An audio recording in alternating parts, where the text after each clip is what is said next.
So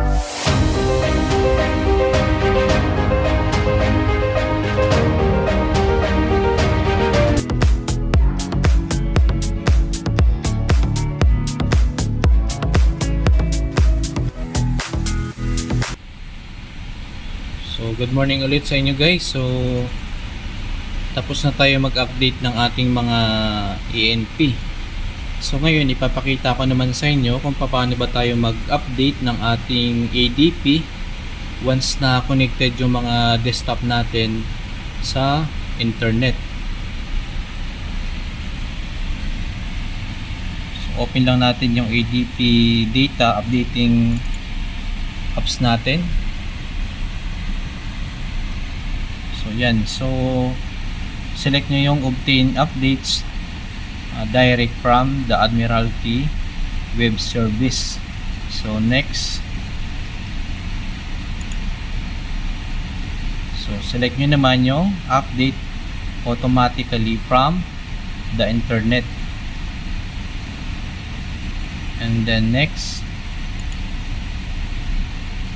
So ito guys, kailangan naka-check lahat, and then click nyo yung next.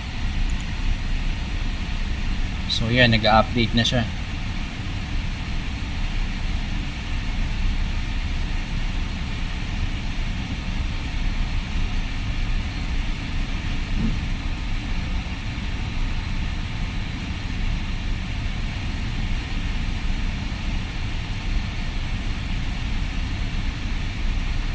So yan, tapos na. And then preview natin.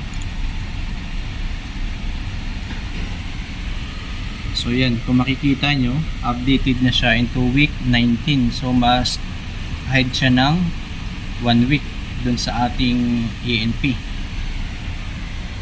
So isi-save ulit natin yan sa desktop, and ipapadala naman ni Kapitan yan sa opisina for checking.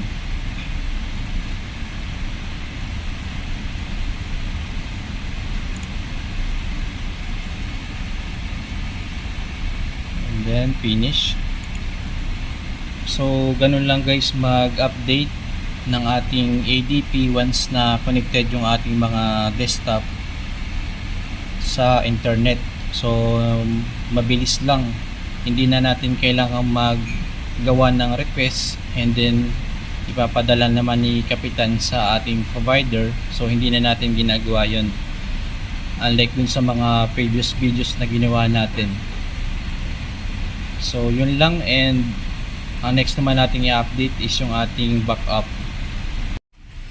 So dito naman tayo guys sa ating backup, then i-update naman natin yung ating ADP.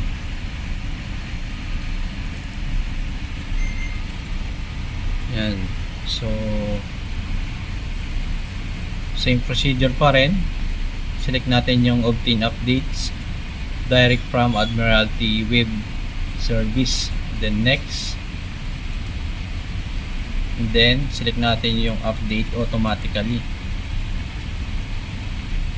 Kasi doon sa mga previous video natin, ang ginagawa natin is gumagawa tayo ng request and pinapadala naman ni Kapitan yung ating request sa ating provider. So ito is i-select nyo yung update automatically, and then next. So yan, kailangan naka-check lahat, and then next.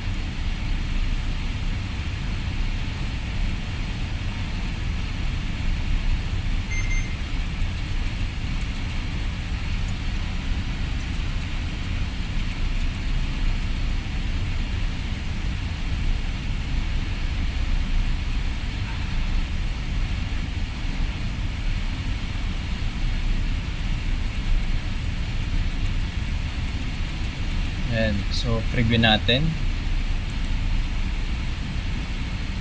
So yan, parehas na silang week 19. So ito nga pala guys is piniprint natin yung main tsaka yung ating backup,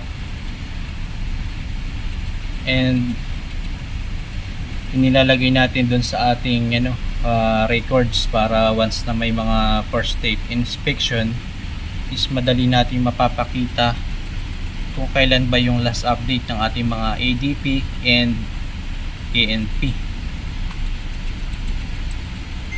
And then finish. So ganun lang guys, kadaling mag-update once na connected yung ating mga desktop sa internet. I hope na may natulong na naman ako sa inyo or may na-share na naman ako sa inyong knowledge with regards to ANP and ADP update. Thank you.